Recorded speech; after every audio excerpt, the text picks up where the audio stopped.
Didi, let's turn to Liverpool.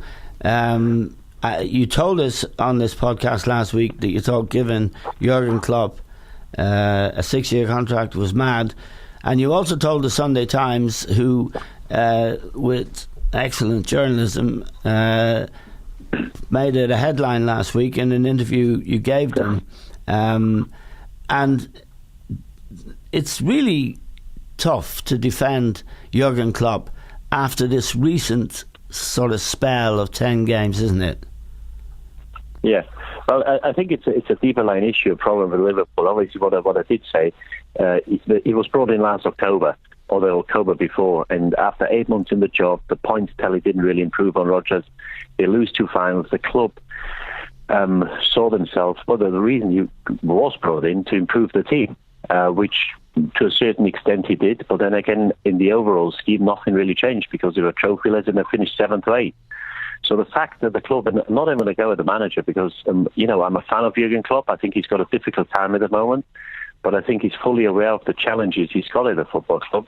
But the fact that the club saw them 8 months as enough to offer him a contract extension when you lost 2 finals and the points tally didn't improve shows me that they must have been thinking things are going well here. If I was in the board or the chairman or whoever, I would have said in the summer things improved slightly. We lost the 2 finals. We bring a few more of his players in. We could be on a winner here, but yeah. I certainly wouldn't have said we are on a winner and we give him another 2 or 3 years and extend it to 6 years. Because I think this is the mindset of the football club is that too many people in the club think we're doing great when actually they're not. Yeah. And the reason for that is that huge history. The club creates huge interest. I think financially, when you look at sponsorship deals, they probably do as well as they've ever done. But the only reason that's the case is what Shankly built, and a few years later they followed with 4 European Cups in the 70s and 80s. That's the reason the club creates interest. And I think there's a certain complacency in the club that they do think because people are interested, because when we go to Asia, we go to America, we've got thousands of people waiting at the airport when we do arrive, it gives them a false sense of belief that they are, a big Premier League club or a leading Premier League or European club. And for years they haven't been. And as I said, I think there's some complacency in the club, and I think this is how the team plays. I think some of the players as well. If the manager gets a new contract after losing 2 finals, they may think things are going great here. End of the day, Liverpool is about winning things, and they haven't done it for a number of years now. Now it's interesting. I thought he was brilliant when he first came. Thought he improved the players that Rodgers left him. Very good players, some of them. Adam Lallana, for example, Firmino, Coutinho. But I thought it was very significant when Kenny Dalglish was asked about 6 or 8 months ago, and he gave Klopp a ringing endorsement. And Dalglish is a hugely influential figure, isn't he, around the place? Yes, and there's no denying that he had a huge influence since he come, because I think he gave him a bit more common sense to people in Liverpool, because they always thought when they win 2 games we're going to win the league. So I think he instilled a lot more common sense into the people. But at the end of the day, I don't care how well you play for 6 weeks, 8 weeks or 6 months.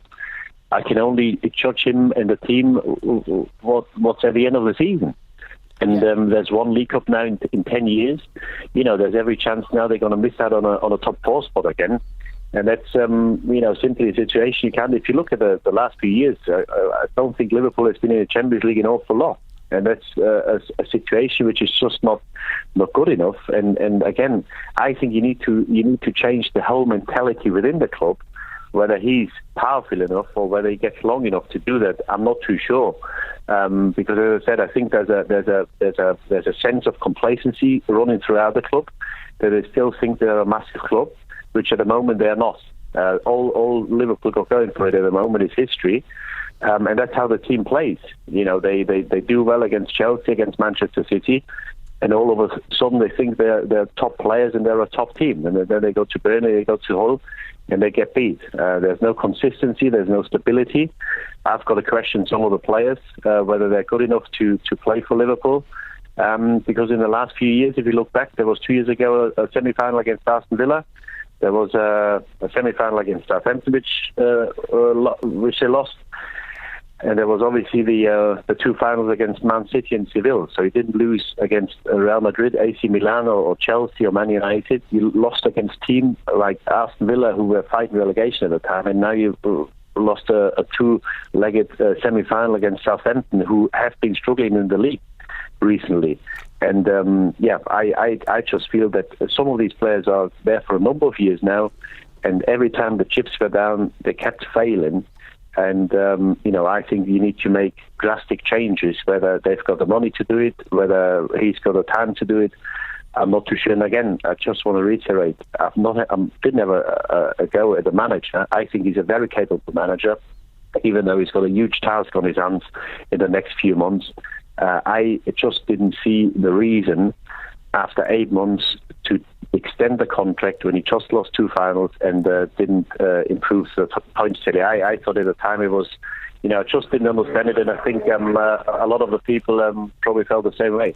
John, I saw you shaking your head there and disagreeing. Yeah, a few times, yeah. I think, first of all, Didi, you talk about the two cup finals he's lost and the match against Aston Villa, but he wasn't there against Aston Villa.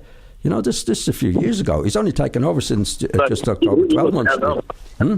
Yeah, I'm talking about the team, but obviously the reason he was brought in to change the mentality of the team, and they lost two finals with him and lost one semi-final. So obviously, he hasn't been able to change the mentality of these players. So I've got a question, or I've got to ask the question: is it down to the players, or is it not possible to change these players' mentality? Well, I think he's trying to, Didi. I think he needs a bigger squad. But if you go back to the other thing you mentioned about the 6-year contract. These 6-year contracts are not always what they seem to be. Like if you go back to David Moyes at Manchester United, for example, he was on a 6-year contract. But there's certain conditions in there, Didi, that if they're not met, which Moyes didn't meet. You remember when the Champions League thing was at place and they sacked him? He didn't get a 6-year payoff. He got it. But anyway, that's only 1 point on it. John, I agree. If I can jump in, John, I agree with you. He signed a 6-year contract, but Klopp didn't sign a 6-year contract right from the start. He signed, a 3.5-year contract. Yes, and after 8 months, I agree. I understand what you're done enough. I understand what you're saying. That's why he was brought in. Yeah, but we don't know, Didi, we don't know the conditions of the extension. That's what I'm saying. Sometimes on paper, you read in the paper, there's an extension of 4 years or 5 years to a 6-year contract. But sometimes those contracts are not what they seem to be. But I think that's by the way in what he's doing. But I think I think he's done a reasonably good job since he's come to the club. He's had a bad time in recent times, because my take on that is they've had a lot of matches. He plays in a certain style, which is go, go, go, go, go all the time. I think when they run out of steam doing that, then they've got nothing left.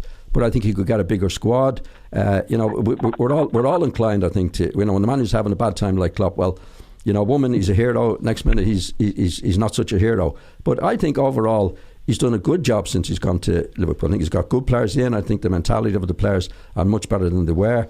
I know they've lost in 2 cup finals, but at least he got them to 2 cup finals, Didi. And I think when they're playing well, they're as good as any team in the country. But I think he needs a bigger squad, because I think the way they play, it's a lot of energy, mostly energy. And if they play a lot of matches, which I don't think there's any coincidence in recent times, they played a lot of matches, I think they do run out of steam at times.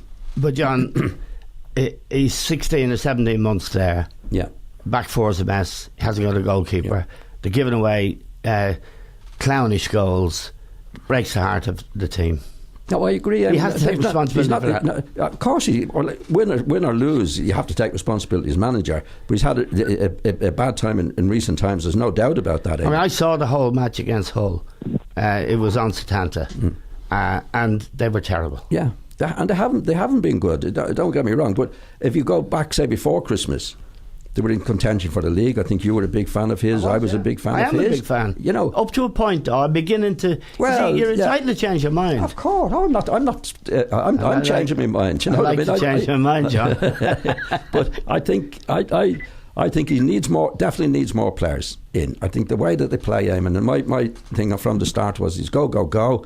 Actually, I described him as a one-trick pony with a very, very good trick, and I would stick with that. When they're playing well and they're getting tight and they're pressing and pressing and pressing, they're really good, and you think these guys are going to win the league. But there's an inconsistency there because there's no emphasis on defending at all. You said if a poor goalkeeper, you're going to pay the price somewhere along the way for that. Okay, now Chelsea, and just to finish, Chelsea have the consistency. You know what you're going to get from Chelsea. Not going to give daft goals away. They're going to concede very, very little goals. Liverpool, you don't know. Could be anything. Right.